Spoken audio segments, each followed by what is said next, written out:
Now here we have the side skirts, and so this is what it looks like uninstalled. You can see what we're making these out of is dry molded carbon fiber. They're not hollow on the bottom, they are solid. Interior is hollow, but you're protected on the bottom. It's not going to throw rocks up inside of here. A lot of people are selling inexpensive ones that have a hollow type of finish. So ours is a two-piece solid finish side skirt. It's not super aggressive. It's nice and very visually flat with one vertical fin pointing up.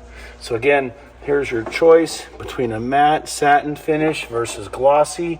If you have a plaid, you're gonna have this spoiler in matte. So we sell it in glossy and matte. This is the plaid spoiler. So if you want it all to match, you might want to order it all in the satin matte finish. Hey, it's Mark, RPM Tesla, Model S owners, plaids and long range. We finally have the body kit in stock, and we're doing the installation for the side skirts. So come on closer and let's take a look at what you got. You're going to get a hardware kit with 14 self-tapping stainless steel screws, alcohol packs, and adhesive promoter. So clean the bottom, underneath, right where this is going to go. Clean everything super hard. Use rubbing alcohol, a nice towel, and really go at it, clean it good. Once that's dry, then you're going to, again, match the mating parts right underneath here using the adhesive promoter, which is a 94 primer. It's really going to help it stick. So whether or not you're putting this on a brand new car with paint or with a wrap, make sure there's nothing on it like wax. Make sure there's no ceramic coatings on it. You have to remove it by using a magic eraser, but make sure you get a squeaky clean surface or this is not going to hold. And again, what we're going to do is we're going to take 7 self-tapping screws. We're going to install it after we remove all the tape. We're going to get it right in place, and then we're going to put the tappers on from the back. And we're going to tape it in place for 72 hours, adding additional pressure. So let's get started with the first thing you need to do out of the box. You need to check it for fitment. Once you take this red lining tape off, you own it. It's not returnable, so you want to make it sure it fits great. So we want to show you, let me switch over here, that in the front of the car, you know, we've got all the tape liner ready to be pulled off, but you want to take a look at it underneath, and you want to hold it up to your car. You want to see exactly where to position it.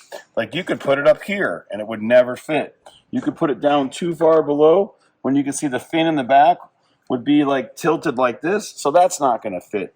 So the fin has to be level, and you have to get the radius matched up all the way down the side up to this edge. So slide it all the way up, position it underneath until you can't see daylight. It's literally that simple.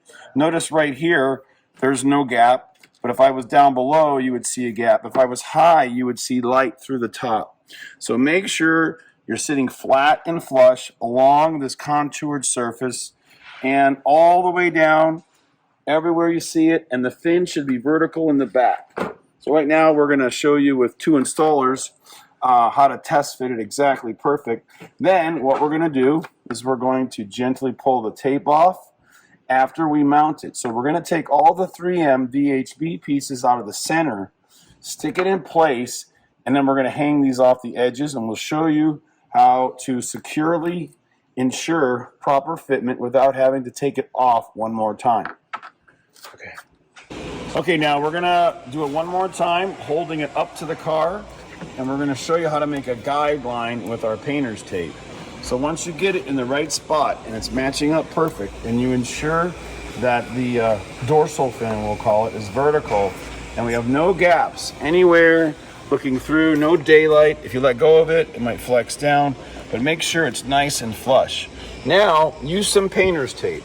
The painter's tape is going to be used for 2 reasons. The first one is to establish where to put it back after we take some of the tape off, and also to show us where to start the adhesive promoter, because you don't want to get it all over your paint or your vinyl.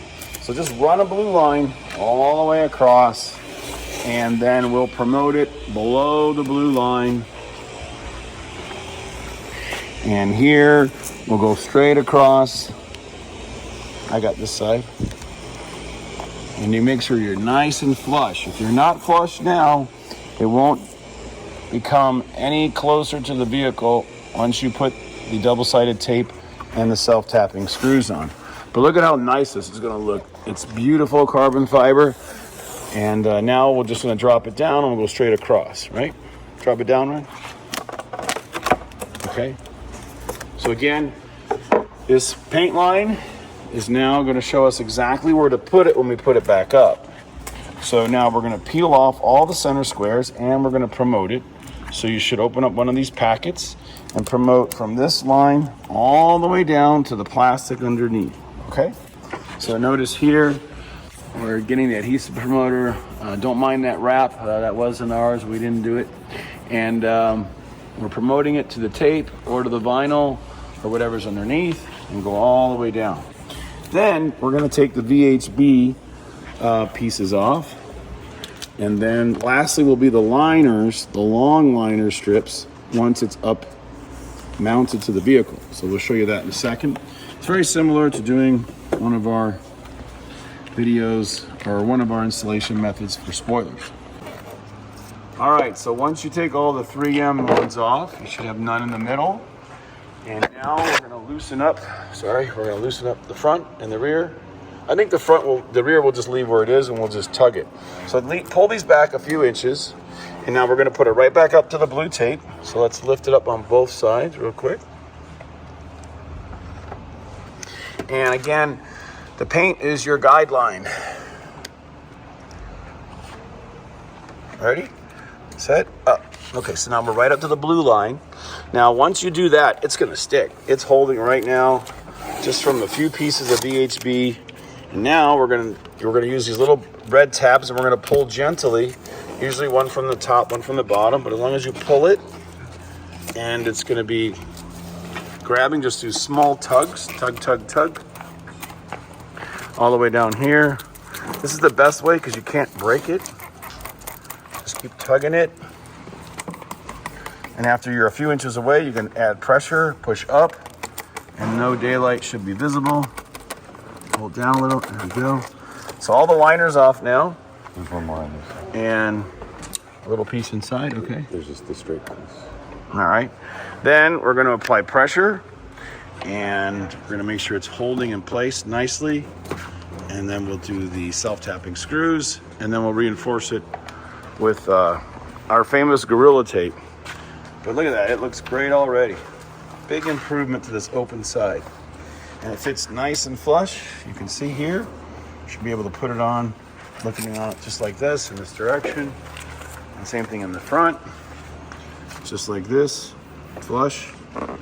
And okay, now we're gonna put pressure on it and then we'll get to the screws. Now we're also gonna be supplying you, like we said, with 14 self-tapping screws, but if you have a rivet tool or a rivet gun, it makes a little more professional looking installation and possibly even stronger the way the rivets work going into the plastic underneath. Okay, the next step is applying the tape. This is gonna apply more pressure to the pressure sensitive adhesive tape. So what we do is open the doors, put it inside and pull up. Apply lots of pressure. It's gonna really hold it in place while we install the self-tapping screws next, or the rivets. And then leave this tape on. Use Gorilla tape, use duct tape, use something strong. This car was wrapped in vinyl, so we're using gentle painter's tape. But just make sure that you're using a nice strong tape and you keep it on for 72 hours, please. Okay, now we're gonna show you an example of the rivet tool and how it works if you buy a rivet gun. And you tap a hole through it all the way. It's not self-tapping. And just put it in. And there's the rivet. So it's very clean. It doesn't have a screw head on it or anything. And you're all the way through the plastic.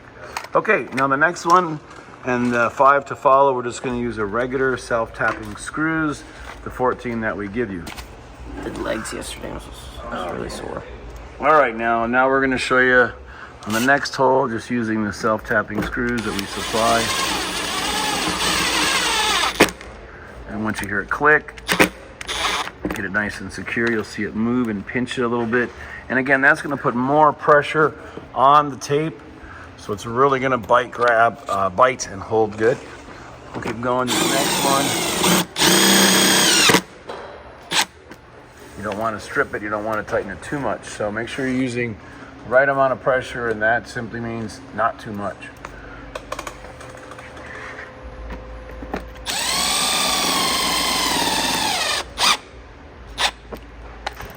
All right, great. Okay, so now we're gonna do the other side. And the diffuser and front lip. It's all done. This is a little trickier here because it's going in the back.